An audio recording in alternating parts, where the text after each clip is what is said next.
you very much. Now we move to, I kindly ask the management to play the video of Mrs. Hanne Morgenthaler.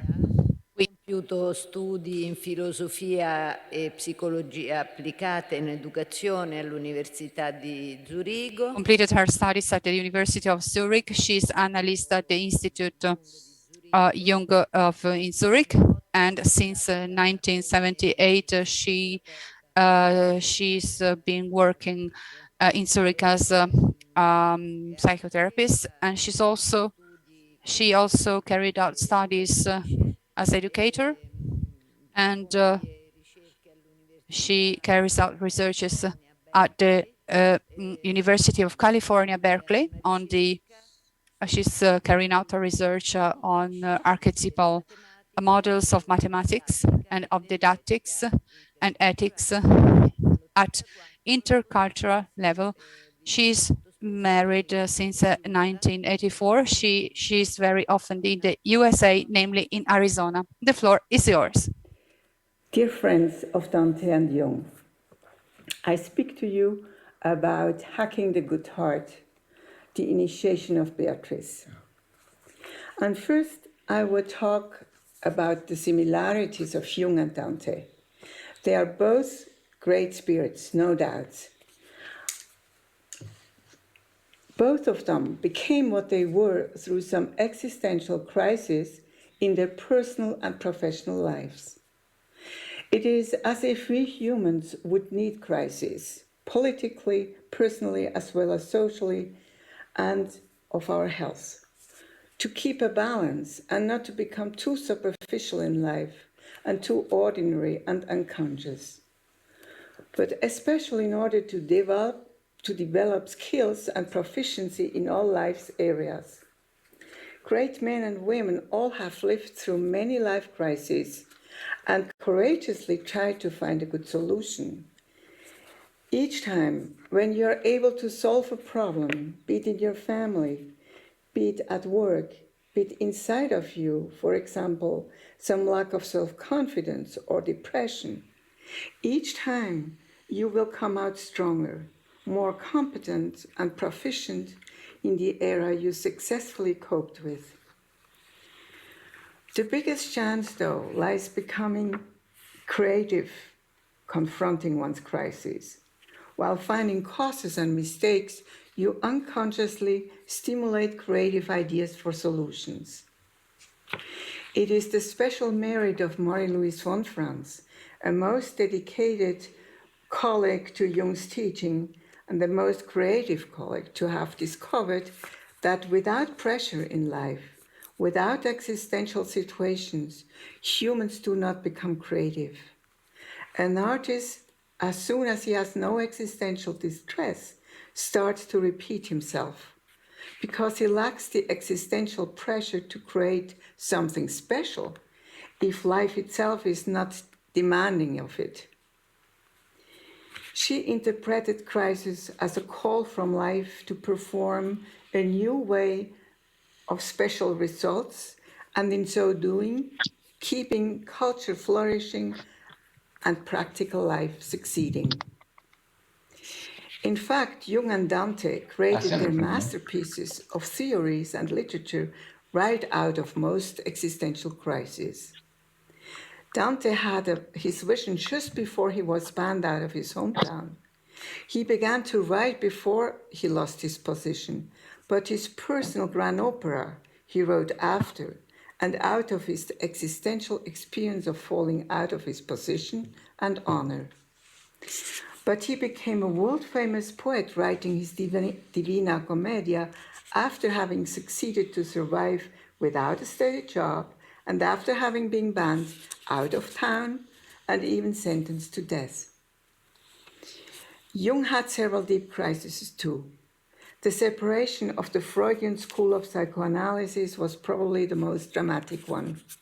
Through his separation from Freud, he found his independent theory of psychoanalysis, the archetype theory. Without this crisis, we still would not have a satisfying symbol theory. By inventing his special theory of symbols, we have become able to understand and explain religious differences much better. He developed a special approach to religion and the most creative way to understand religious emotions and activities in a symbolic way. There is no place anymore for religious wars from this perspective.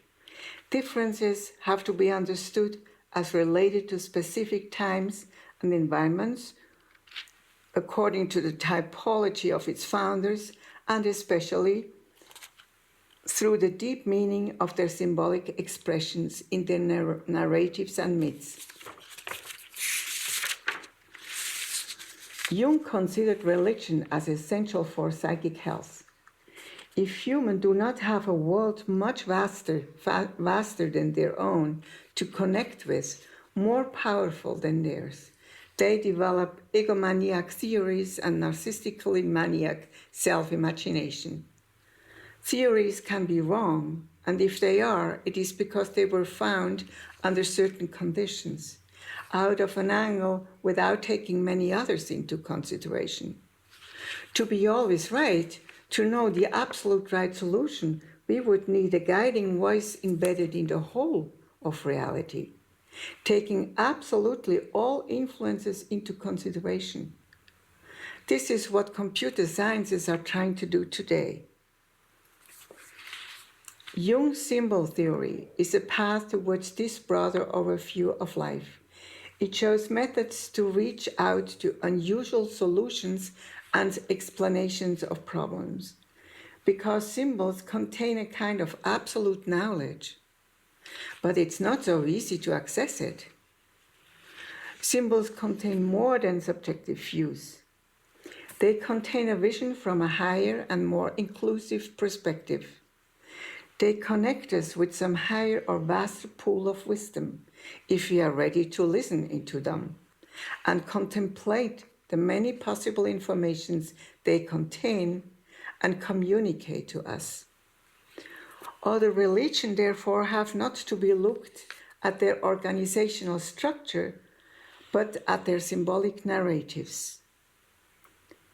The connection towards the higher, the more powerful self in us is a reservoir, a pool of creativity. Without such a reference, we easily get depressed and hopeless, not in a position to imagine a wonder in times of crisis.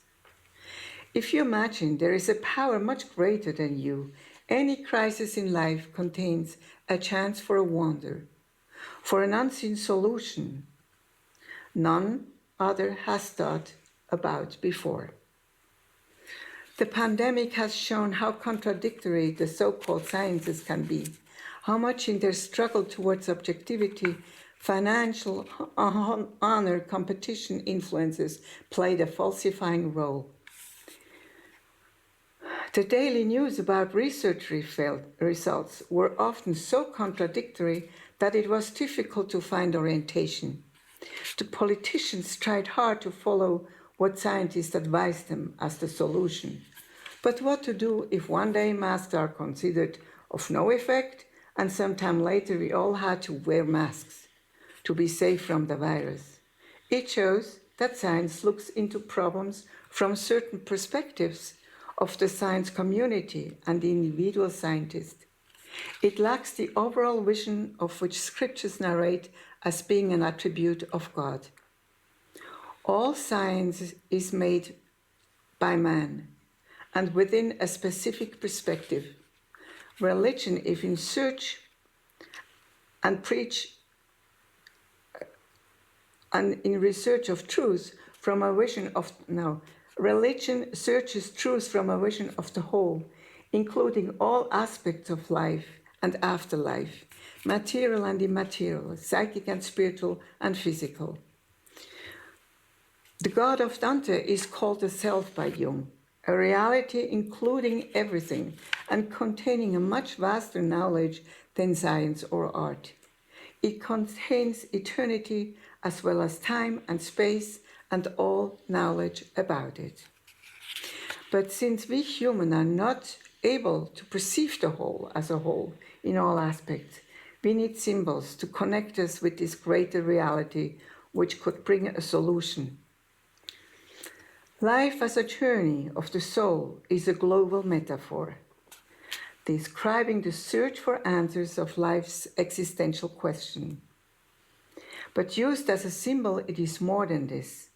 At the surface, symbols use analogies as a vehicle to ease understanding of complex psychological or spiritual experiences.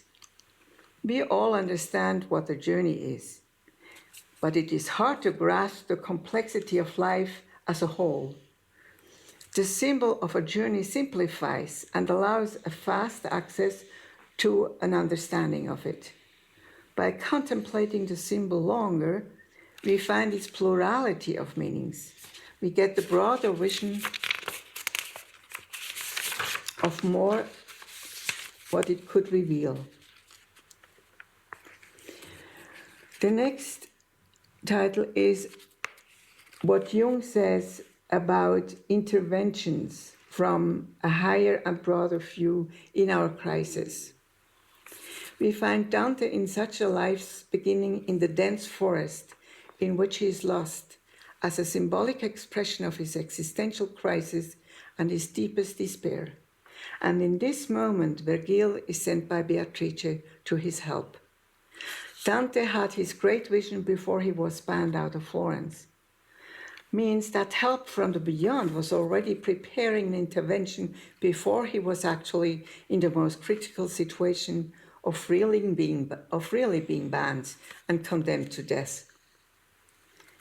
Many aspects were leading slowly up to his crisis. Married into a Pope-friendly family, Donati, later a member of a rather church-critical literature movement called New Sweet Style, involved in wars of the communes of this time, undertaken to gauge trade routes and easier access to the ocean, the fights between Pope-friendly and Stauffer-friendly parties, all of this must have created many personal, family, social, and political dilemmata. He lived in a time when money economy started, knighthood was at the end, and trading gained power. The loss of his political position, the tensions with family and church, all must have emotionally led to his existential, most central crisis in life. But he had a heavenly angel he was not aware of, but she was aware of him. Beatrice watched the stressed-out Dante from her heavenly abode. She remembered that Dante longed lifelong for her. And it is this longing and loyalty towards her which moves her heart to come to his help. Beatrice watches Virgil as well, as Virgil's search for the divine was obvious. Virgil was somewhat suffering from the fact that he has no access to the highest divine being. He calls him the great emperor, who does not give him access because he was, while in his earthly life, rebellious towards his laws. Beatrice, unlike the ghosts in hell, does not come and threat them with punishment or humiliate them by reminding them of all their sins. She has a totally different approach altogether, as we know from churches and religious education in general. She is moved in her heart by the longing of two souls to escape out of their momentary misery status and of their asking for help. Beatrice wanted to give Virgil an opportunity to get in touch with the divine and the mysteries which provide access to the highest heaven. The dialogue between them proves that Virgil was interested in knowing more about this heavenly abode and the emperor.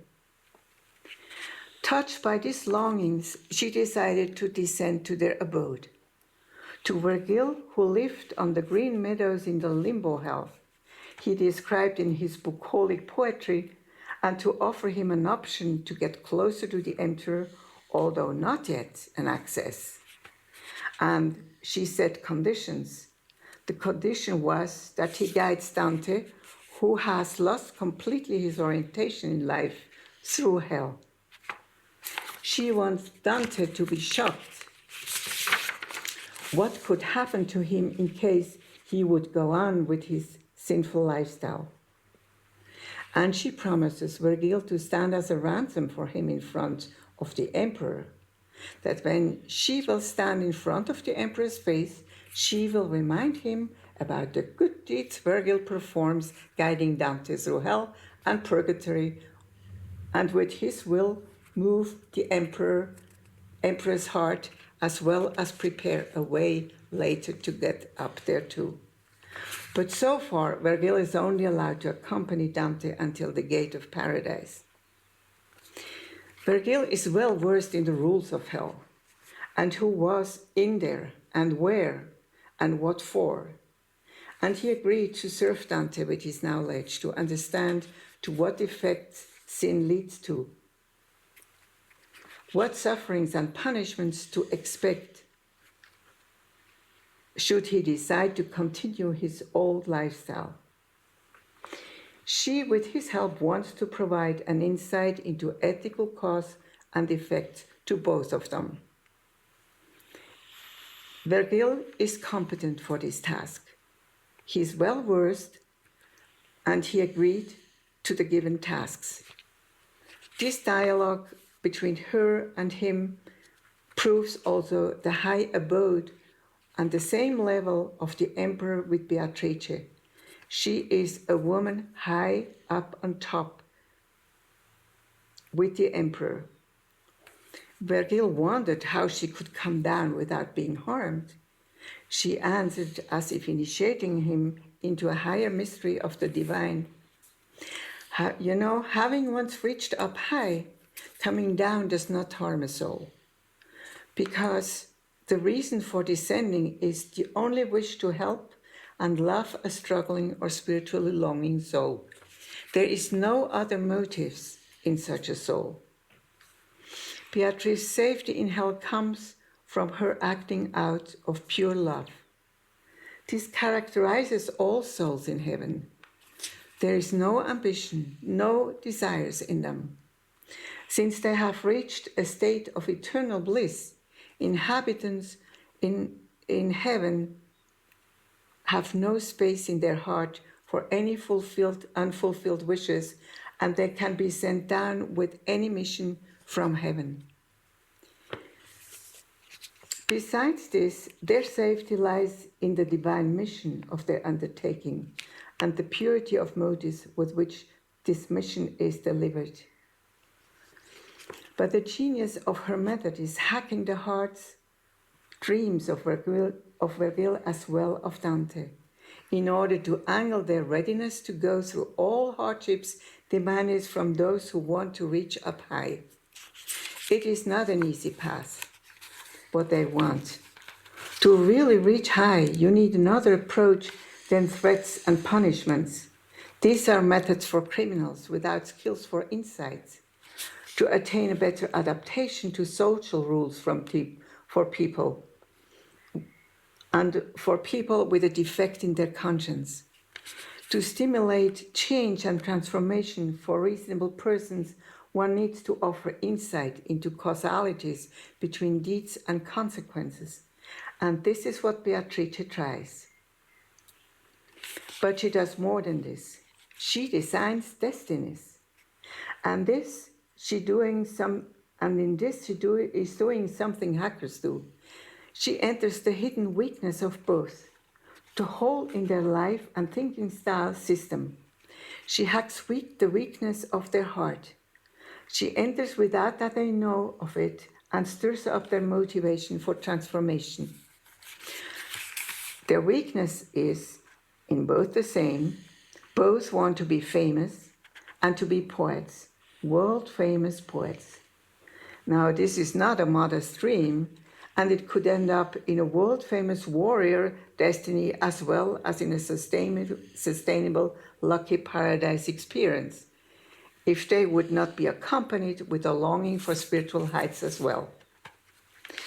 Knowing about their longing for beatitude and lasting happiness, combined with their hidden dream to be a world-famous poet, she designs a combined destiny which feeds their worldly as well as their spiritual dreams. Under two conditions: that first, they would fulfill the tasks confronted with on the way up, and second, then to express their experience to the public, informing everybody about the general laws of ethics. Thus, they could wash off the effects of their own sins, access the highest abode, and at the same time get a lasting, honorable position as poets of the world. This is a masterpiece of education. With Dante, as Virgil goes to the help of him in front of the dense forest, consoling and informing him that he should not think of proceeding as before. Too many obstacles, the beasts meaning obstacles, will block his ways. That his career is ending, and he has to choose another direction in his life. But he promises him that he will guide him until he will meet a high lady high up in heaven who came down to Virgil to ask him to be the guide of Dante. Virgil consoled him and opened up about his future mission and what he had to decide for another route. Together and under the care of the well-experienced poet Virgil, Dante strives through all nine circles of hell. Along the way, Virgil always knows how to go on to the next higher circle of hell. He involves Dante into dialogues with people Dante knows from their worldly life in Florence. And he was informed in detail about why and what for these people or these shadows in hell suffer now. What punishment. But not always Virgil was successfully entering the places they wanted to research.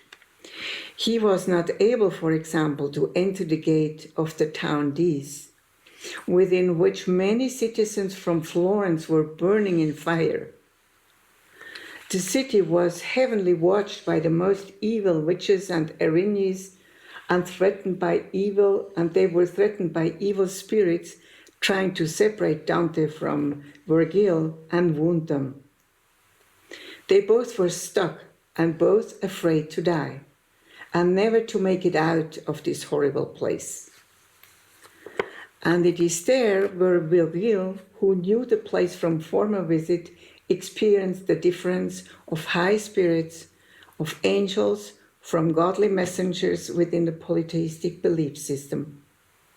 He, who was a good-charactered soul, was not able to overpower the ghosts ruling this town.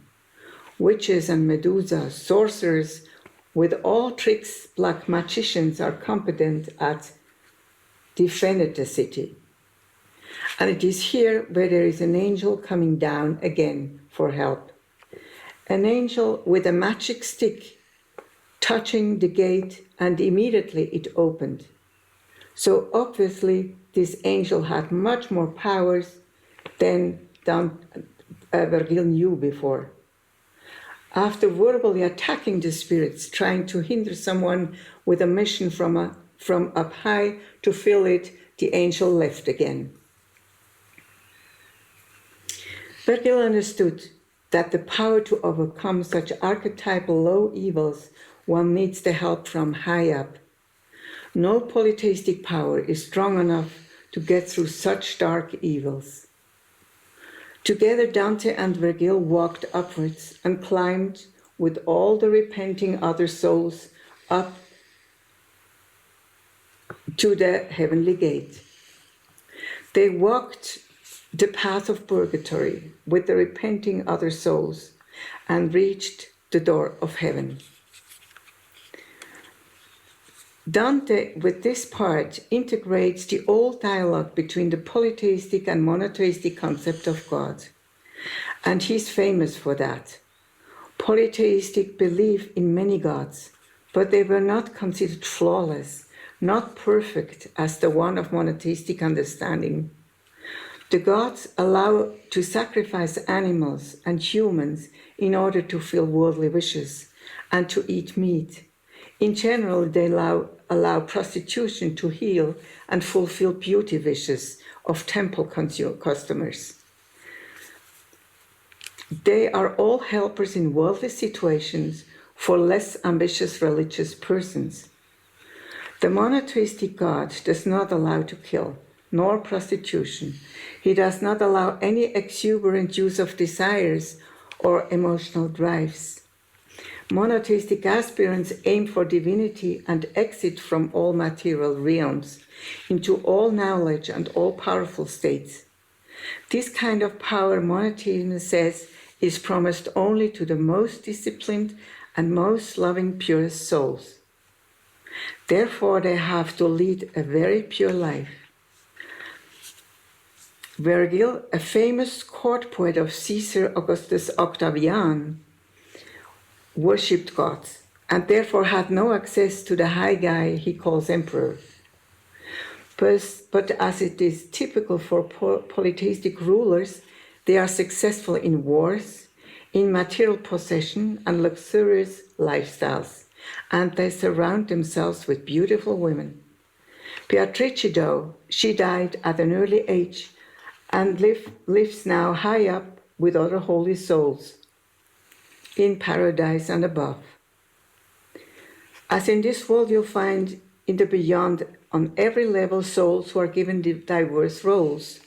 Beatrice, according to Dante, can watch people on earth and recognizes those among them who aspire highest positions in the beyond. Therefore, she detects Virgil as one of them, as Dante too.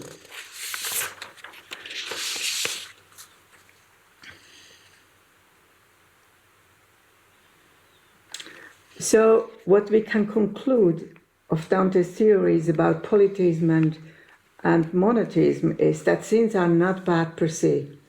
They are harmful because they reduce one's power to resist evil. Sinning, one will not have enough strength not to be seduced into evil. It is a question of freedom from sin, which is the vehicle to the highest powers. Beatrice is high up, and she has the power to design destinies. She can intervene with destinies. God can do whatever he wants. He is not bound by any obstacles. While tantric wonder practitioners are doomed to ill health, all kinds of calamities on earth, and without possibility to escape suffering and hell. Most famous in the Muslim world was Rumi and Hafiz, their world-famous poets who described the story of Majnun and Layla, similar to Dante's love for Beatrice, and also the differences between monotheism and polytheism. Layla being the most loved woman for Majnun, who wanted to marry her, writing her the most wonderful poems of his time. But the parents of Layla refused him as a husband, since they considered him to be an idiot who would never earn a living. Both Layla and Majnun wanted each other desperately and mourned lifelong for each other, because they could not have each other. Majnun kept himself alive with his poems, while Layla dies of sorrow and about her lack of ability to make her by the parents' chosen husband happy. She refused him, which made him unhappy, and she dies of sorrows because she makes her husband unhappy, and she makes Majnun unhappy, and she is unhappy. And Majnun wrote poetry until he died about his longing for Layla, which more and more became in his eyes a divine. At the meaning of the story, the meaning of the story was similar to what practices were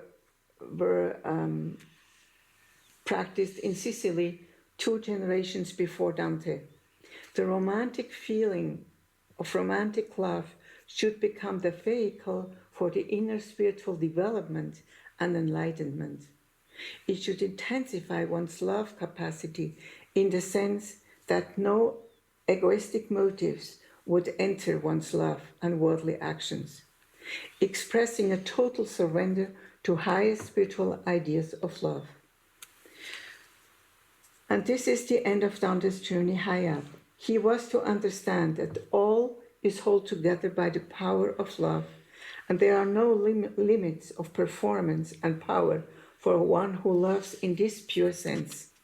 Whether Dante and Virgil realized this high status, we are not told. But our conference proves that Beatrice's promise is still realized. Dante is and will be a world-famous poet, as will Virgil.